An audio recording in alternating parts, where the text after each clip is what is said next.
Whoever says the Quran is the speech of a man, سَأُصْلِيهِ سَقَرَّ, I will throw him into the fire.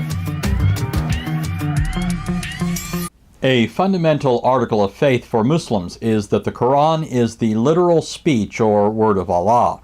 From the Muslim perspective, this means the Quran is eternal and divine, and in no way the word of a man or human messenger.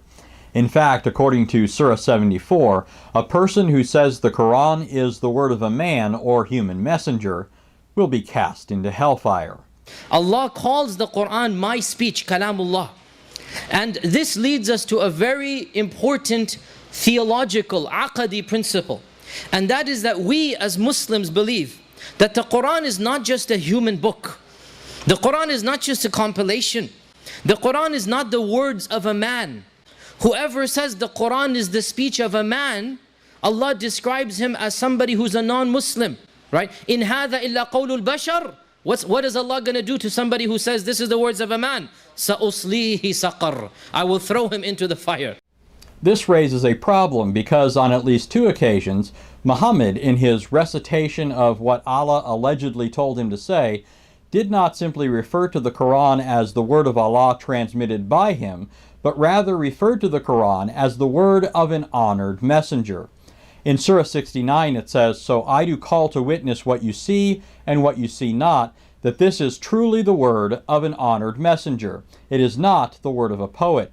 And in Surah 81 it says, "Truly this is the word of a most honorable messenger, one endued with power, with rank before the Lord of the throne." The problem this generates is twofold, both of which come to the same conclusion. On the one hand, simple logic dictates that this must be a reference to Allah. If the Quran is the word of Allah alone, and the Quran is the word of an honored messenger, then Allah is an honored messenger. If A equals B and B equals C, then A equals C. However, if Allah is an honored messenger, it means Allah had honor conferred on him by someone else, and is a message bearer for someone referred to as the Lord of the throne. And if that's the case, then the Quran teaches polytheism. And Muhammad, by propagating the Quran, is guilty of associating partners with Allah in his divinity, a sin he elsewhere said merits hellfire. On the other hand, if the honorable messenger of these verses is Muhammad, it means the Quran is the word of a man. Muhammad was not a Muslim, and Allah sent him to hell.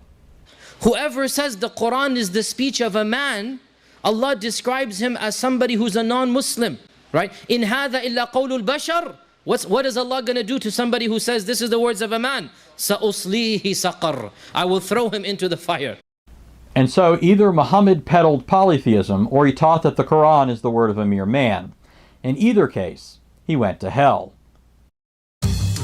Whoever says the Quran is the speech of a man, سَأُصْلِيهِ سَقَرَّ, I will throw him into the fire.